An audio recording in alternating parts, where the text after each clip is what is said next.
Tengan todos ustedes muy buenos días, buenas tardes, buenas noches, dependiendo del momento en el cual estén viendo este video. Vamos a continuar con los temas correspondientes a ginecología con patología benigna de mama. Pregunta. ¿La línea mamaria se extiende desde la axila hasta el ombligo? ¿Desde la segunda costilla hasta el ombligo? ¿Desde el botón mamario hasta el ombligo? ¿Desde la axila hasta el pubis? ¿Desde la segunda costilla hasta el pubis? Bien, vamos a empezar con las malformaciones congénitas y es bueno recordar cuál es la estructura de la línea mamaria desde el punto de vista embriológica. Comienza a nivel de la axila y desciende hasta la altura del pubis. En algunos mamíferos, la línea mamaria se caracteriza por proliferar más de un par de botones embrionarios, ¿no? En el ser humano se forma a partir de un germen del ectodermo y por lo general solo se forma un par a la altura del torácico, ¿sí? Pero puede haber alguna alteración en relación a la línea mamaria. La primera malformación congénita es la mastia, que se caracteriza de la ausencia de la mama, ya sea por una falta de la evolución del germen del ectodermio, y una variante se llama la atelia, que significa la falta o ausencia del pezón. Es muy común que se confundan ambos términos.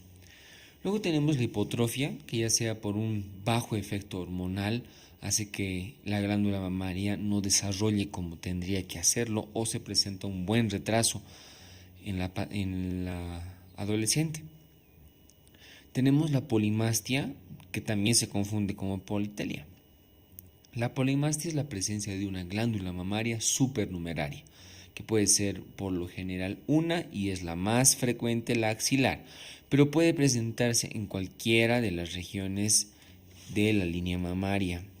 Por lo general consta de un tejido glandular, mas sin embargo no secretante, y solo en condiciones como por ejemplo el embarazo suele hipertrofiarse. El otro desorden que tenemos es la politelia, que es la presencia de un pezón supernumerario.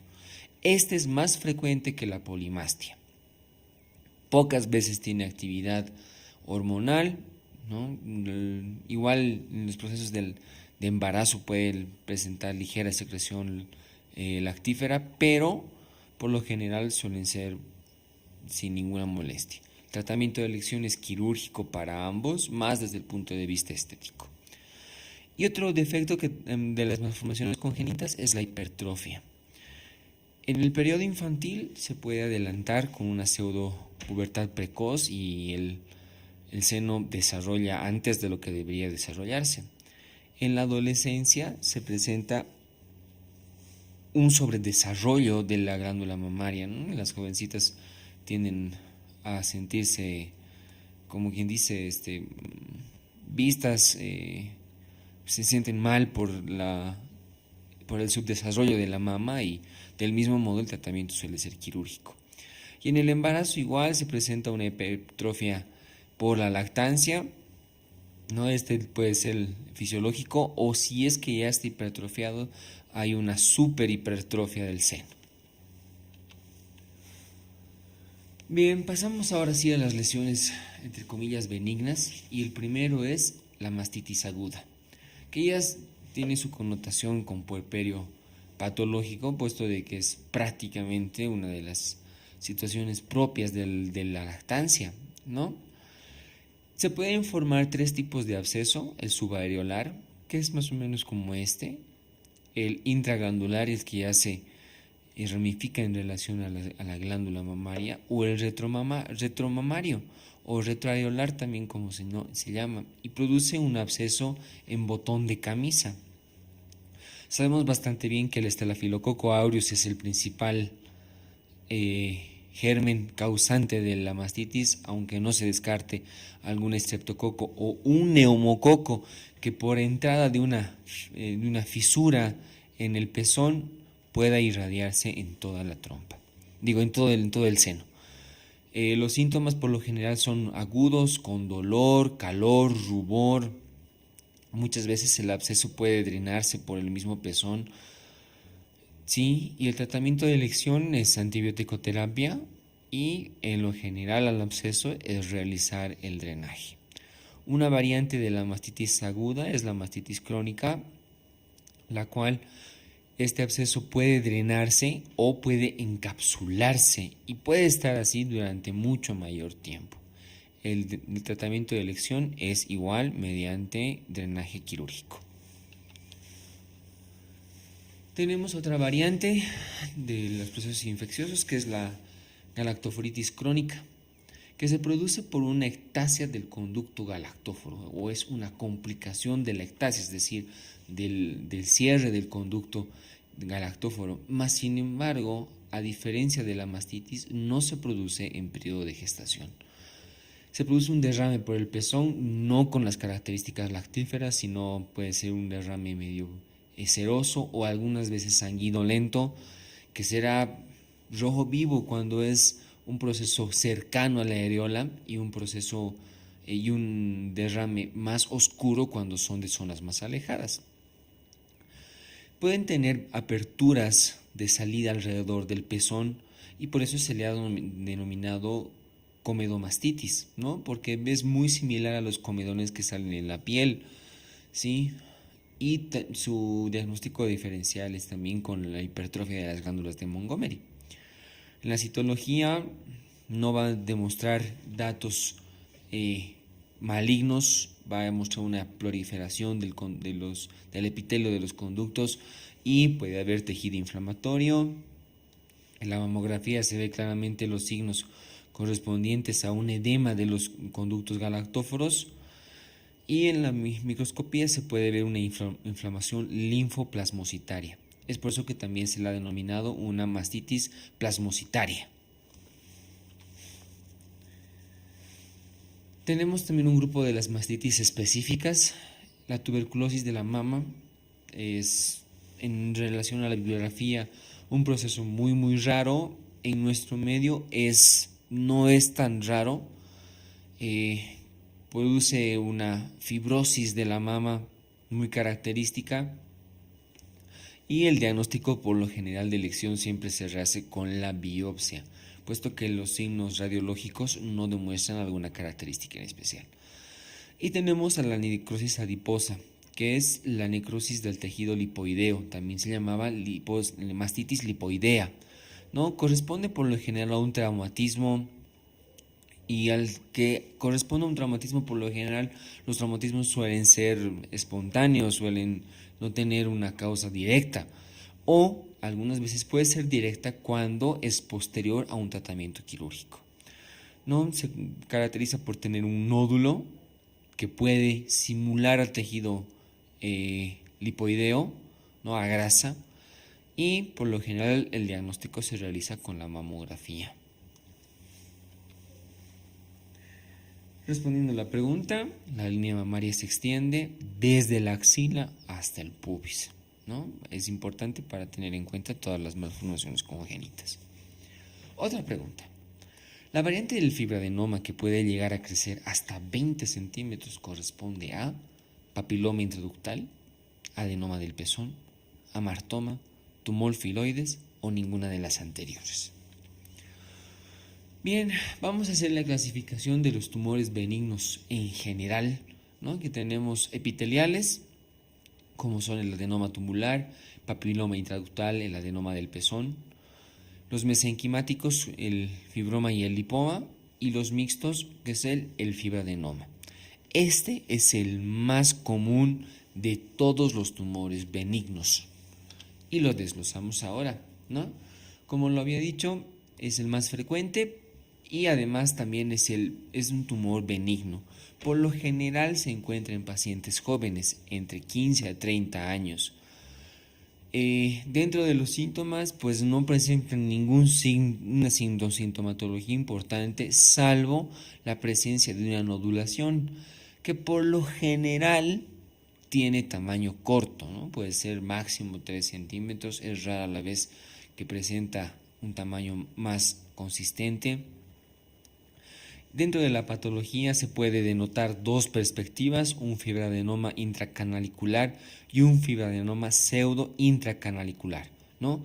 El hablar que sea intracanalicular es propiamente dentro de del canalículo, ¿sí?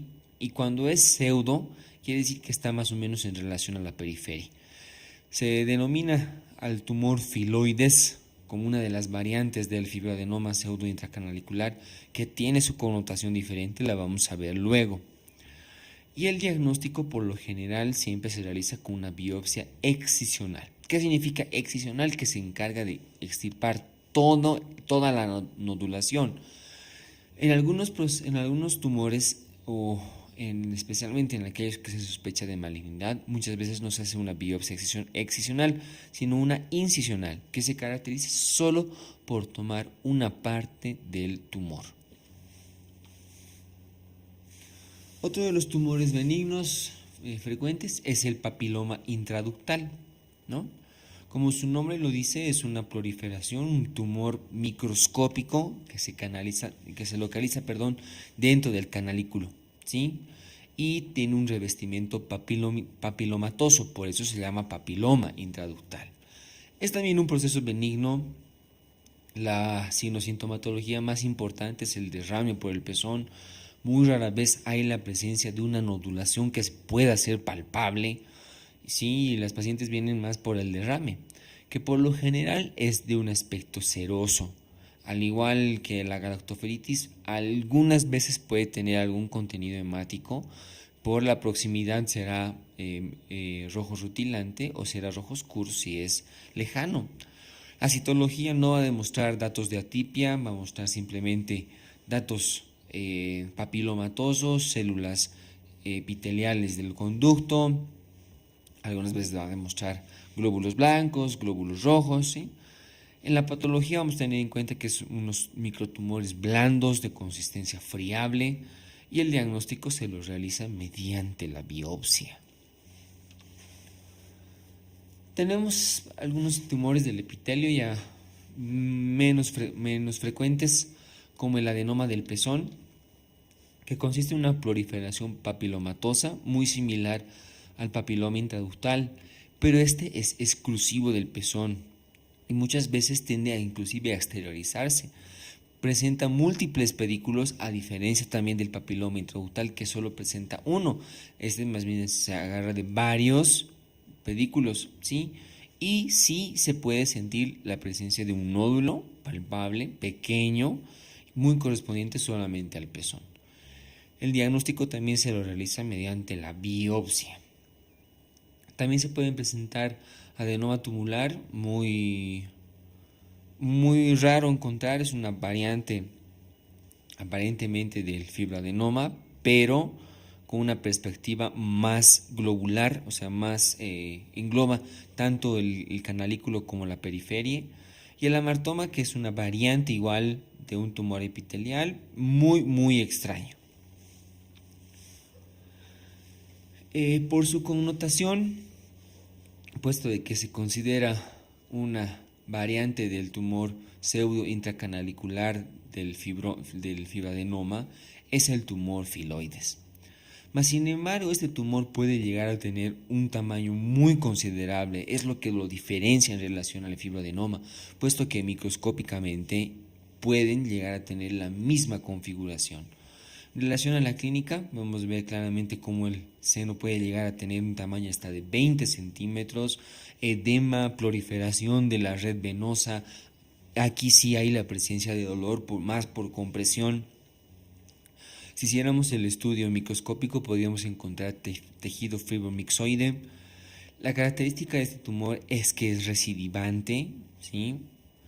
Y la mastectomía por lo general se realiza en los casos que son recidivantes. Por lo general responde bastante bien a la cuadrantectomía o a la mastotomía y también en algunas ocasiones a un tratamiento medicamentoso. Se tiene que tener en cuenta que estos tumores nunca pueden descartar que a la larga se puedan volver malignos o que estemos frente a un proceso maligno y que estemos confundiendo con un proceso benigno. Entonces tenemos un screening para el SEA de mama, donde el más importante es la mamografía.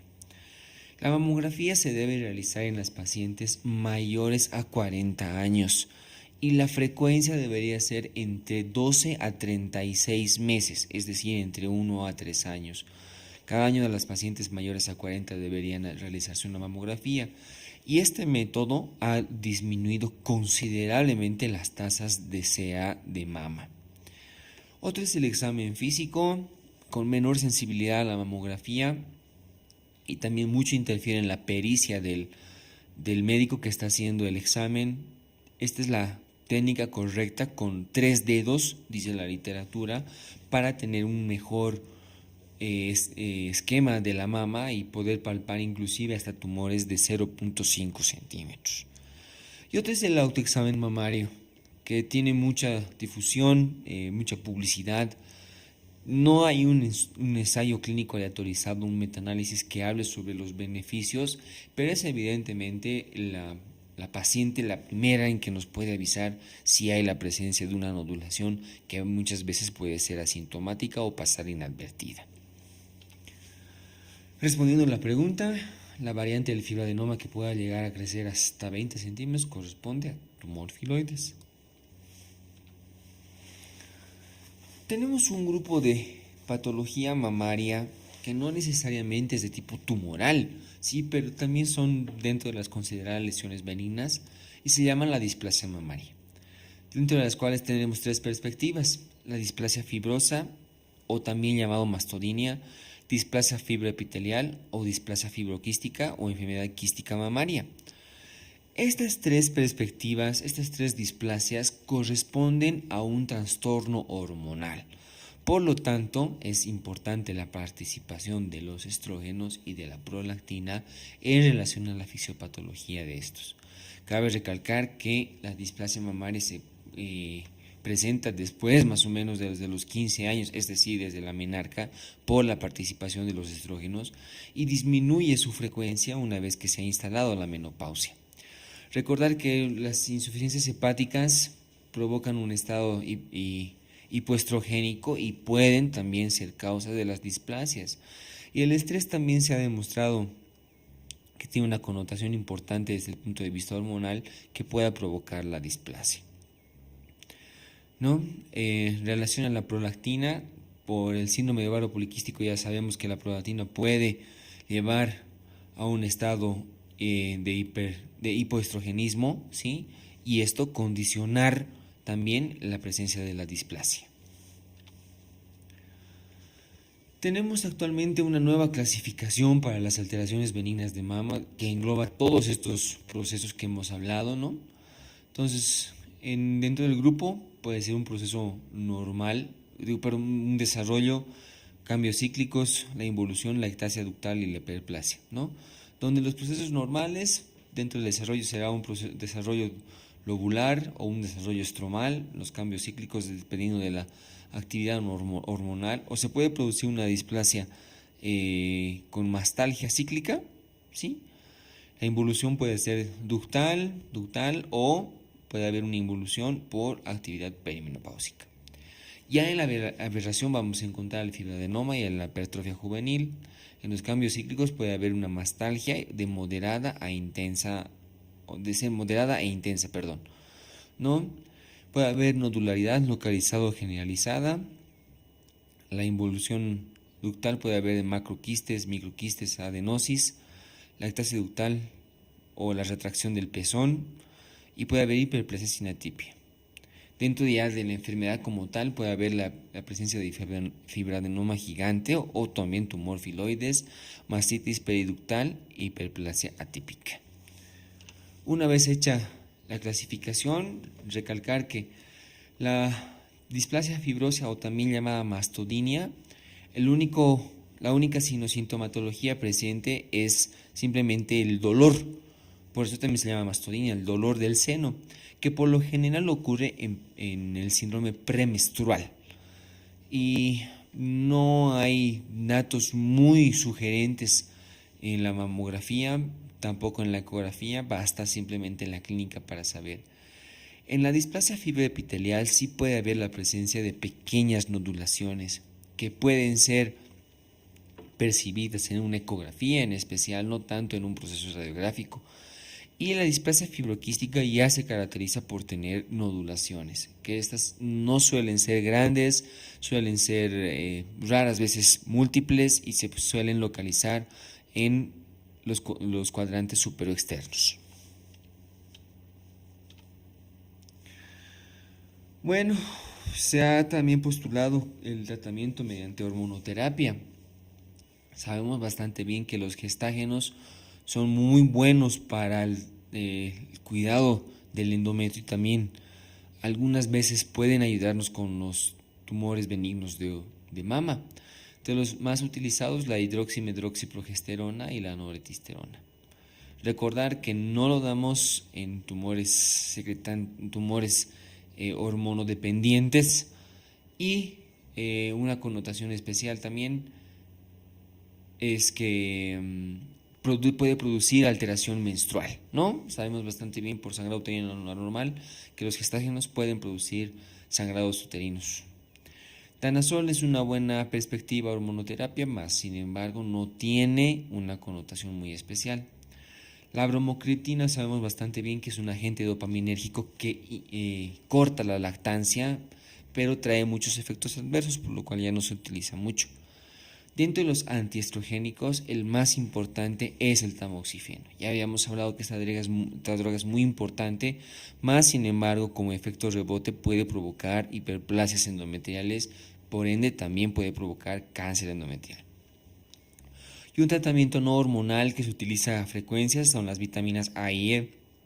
La A, que es antioxidante, y la E, que influye en la restitución de colágeno. En la bibliografía dice que no son muy sugerentes, no tienen muchos estudios, pero actualmente sí se utilizan bastante.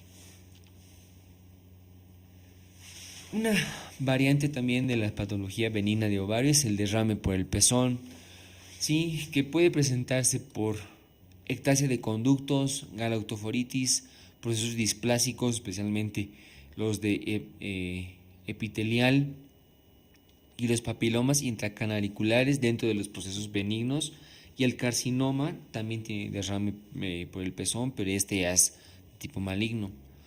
Para hacer el diagnóstico del derrame por el pezón, puesto de que todos estos son benignos y en la citología no vamos a encontrar un dato muy alterado, por lo general se puede llegar a hacer una una imagen con contraste de los galactóforos, ¿sí? De los conductos galactóforos, perdón. Y aquí podemos ver claramente el lugar donde puede haber un defecto, puesto de que como son microcanalículos, muchas veces no podemos hacer una situación muy importante, ¿sí? O también podemos realizar una mamografía en la cual podemos ver la delimitación que puede tener algunas veces los conductos.